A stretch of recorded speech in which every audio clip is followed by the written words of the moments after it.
Grand గాలా ఈ ఫిబ్రవరి 23న ఉదయం 10 గంటల నుండి మాదాపూర్ ఎన్ కన్వెన్షన్ లో. Tickets available on book my show Paytm. నమస్కారం గురుగారు. మహాదేవ శ్రీమాత్రే నమః. గురుగారు, సంకష్టహర చతుర్థి రాబోతుంది. ఆ రోజు ఎటువంటి విధి విధానాలు, పూజా నియమాలు పాటించాల్సి ఉంటుంది గురుగారు? తప్పకుండా తల్లి. సంకటహర చతుర్థి అంటేనే అది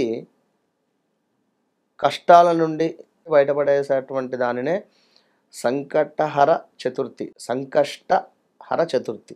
ఓకే. ఇందులోనే మనకు కష్టము తీర్చేటువంటి రూపకంగా కానీ, మన కష్టాన్ని, మన మొరను తను తీసుకొని చక్కటి ఆనందాన్ని మనకి ఇచ్చేటువంటి రిజల్ట్గా కూడా సంకటహర చతుర్థి ఉపయోగపడుతుంది. అయితే ఇది ఏదో ఒక్కసారి 2 సార్లు అనేటువంటిది కాకుండా ఖచ్చితంగా కూడా 21 మాసాలు లేదా 11 మాసాలు ఖచ్చితంగా కూడా ఉండాలి. ఓకే. విన్నారా? ఏదో ఒక నెలలో సంకటహర చతుర్థి వచ్చింది, నేను నియమం పాటించానంటే కుదరదు. ఎందుకంటే ఏ పనైనా అమ్మ ఒకసారి చేస్తే కర్మ అనేది పోదు. ఈరోజు ఉదయం భోజనం చేసినటువంటిదైనా లేదా టిఫిన్ చేసిందైనా కూడా సాయంకాలం వరకు అరిగిపోతుంది. ఏదో ఒక్కసారి చేసి మనం 100 తప్పులు, అంటే మీరు ఏదో తప్పులు చేస్తారని కాదు అక్కడ. మీరు ఇన్నేళ్ల నుండి మీ నెగిటివిటీ ఆలోచన కానీ, ఇన్నేళ్ల నుండి మీరు ఏదైనా ఉండేటువంటి మైనస్ వాతావరణం కానీ ఒక్కసారితో పోదు. కనుక ఒక 11 టైమ్స్ మినిమం చేసుకుంటే మంచి ఫలితం ఉంటుంది. మరి ఇక్కడ సంకటహర చతుర్థి అనేటువంటి విషయంలో ఎక్కడైనా కూడా దేవాలయంలో ఖచ్చితంగా కూడా అభిషేకాలు అనేటువంటివి జరుగుతూ ఉంటవి. ఏ గణపతి దేవాలయం ఉన్నా కూడా ప్రదోష కాలంలో అభిషేకం జరుగుతుంది. ఆ అభిషేకానికి ఖచ్చితంగా కూడా పాలను డొనేట్గా ఇవ్వండి. మీకు తోచినన్ని, లీటరా లేదా 2 లీటర్ల, 3 లీటర్ల, ఒక పాల ప్యాకెట్, మీ ఇష్టం. చక్కగా కూడా ఉదయం నుండి సాయంకాలం దాకా ఫాస్టింగ్ ఉండండి. ఇంటిలో మేము సంకటహర చతుర్థి చేసుకోవాలి అనుకుంటే క్షిప్ర గణపతి అని చెప్పడం జరుగుతుంది. ఇది ఎంతో కూడా పవర్ఫుల్, తొందరగా మనకు రిజల్ట్ వస్తుంది. ఎట్లా అనుకుంటే ఇంట్లోనే మన పూజా మందిరం వద్ద ఒక పీటను ఏర్పాటు చేసుకోవాలి. సంకటహర చతుర్థి రోజు ఉదయం రోజు ఒక పీటను ఏర్పాటు చేసుకొని చక్కగా కూడా ఎరుపు రంగు వస్త్రాన్ని పరుచుకొని, ఎరుపు రంగు వస్త్రం మీదుగా బియ్యాన్ని పోసుకొని చక్కగా ఆ యొక్క బియ్యం మీదుగా చక్కగా కూడా స్వస్తికి వేసుకొని ఒక కలశ స్థాపన, చక్కగా కూడా కలశంలో నిండుగా బియ్యాన్ని పోసుకొని ఒక కంకణ దారం కట్టుకొని దానిపైన కుదిరితే స్వామివారి విగ్రహము వెండితో చేసింది ఉన్నా మంచిదే, లేదు అనుకుంటే ఒక పూర్ణ కలశం పెట్టేసి చక్కగా కూడా దూర్వ అంటే గరక, ఒక 21 గరక పూసలను సేకరించుకోవాలి. 21 గరక పూసలను సేకరించుకొని చక్కగా కూడా ఆ యొక్క చెంబు వద్ద పెట్టుకోవాలి. పెట్టుకొని చక్కగా ముందు దీపారాధన, అటు పిమ్మట స్వామివారికి సంబంధించినటువంటి ధ్యానం, మీకు తోచింది ఓం గం గణేశాయ నమః లేదా గణేశాయ నమః ధ్యాయామి అంటే వచ్చేస్తారు స్వామివారు, మంచి మనసుతో చేసుకున్నట్టయితే.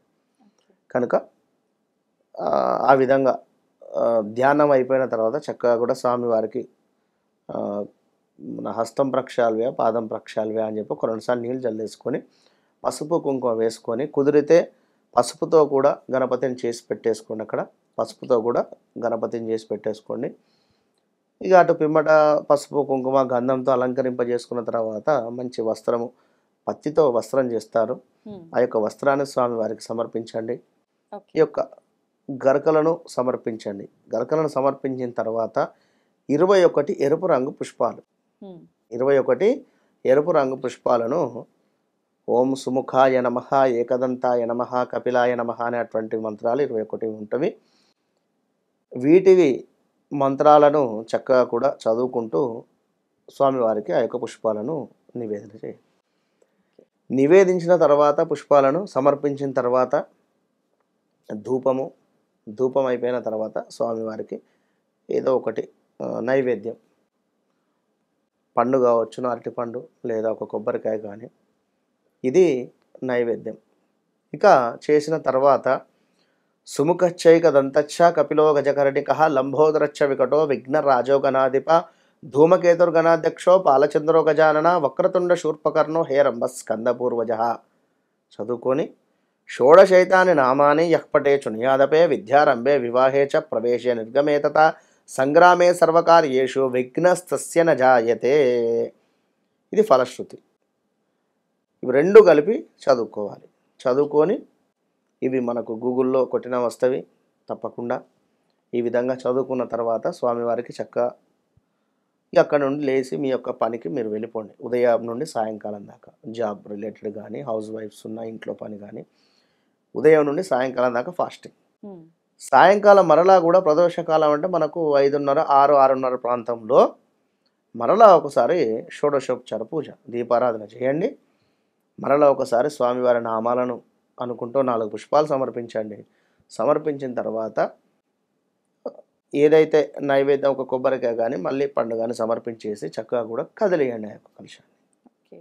కలశాన్ని కదిలించిన తర్వాత ఆ కలశంలో ఉండేటువంటి బియ్యంతో రైస్ చేసుకోండి, లేదా పులిహోర కలుపుకోండి. అంటే రైస్ అయిన తర్వాత లేదా స్వీట్ చేయండి, ఏదైనా మీకు తోచింది చేసుకొని అది ఏదైతే మీరు కలశంలో పెట్టినటువంటి బియ్యంతో వండినటువంటి పదార్థం ఉందో దానిని మీరు మాత్రమే భుజించాలి. మీరు మాత్రమే ఎప్పుడు 7:30, 8 తర్వాత చంద్రోదయం ఉంటుంది మనకు.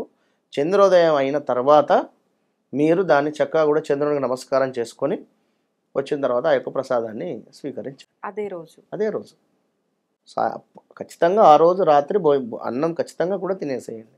ఉదయం నుండి రాత్రి దాకా కూడా ఫాస్టింగ్ ఉండండి. నైట్ చంద్రునికి నమస్కారం చేసుకొని మీ యొక్క ఫాస్టింగ్ విడిచిపెట్టండి. 11 నెలలు. ఇదొక పద్ధతి. రెండవది, ఈ విధంగా మేము చేయలేము అని అనుకునేటువంటి వారు దేవాలయంలో అభిషేకం జరుగుతుండగా మీ యొక్క గోత్రనామాల మీద అభిషేకింపజేసుకున్న తర్వాత ఇంటిలో కుదిరితే పులిహోర కానీ లేదా దద్దోజనం కానీ లేదా ఏదైనా ఒక ప్రసాదం 1 కేజీ చేసుకొని చక్కగా కూడా దేవాలయంలో నలుగురికి పంచిపెట్టండి. సాయంకాలం పంచిపెట్టిన తర్వాత ప్రసాదాన్ని ఇంటికి వచ్చేసి చంద్రునికి నమస్కారం చేసుకొని ఇంటికి వచ్చిన తర్వాత మీరు యథావిధిగా భోజనం చేయవచ్చు. ఆ రోజు నాడు పప్పును తీసుకోకుండా ఏమైనా తీసుకోవచ్చు, వేరేది. పప్పు మాత్రం కాకుండా వేరేది ఏదైనా తీసుకోవచ్చు. మిగతా ఆహార పదార్థాలు ఏవైనా తీసుకోవచ్చు, పప్పు తప్ప. అంతే. ధన్యవాదాలు గురువు. మహాదేవ శ్రీమాత్రే నమః.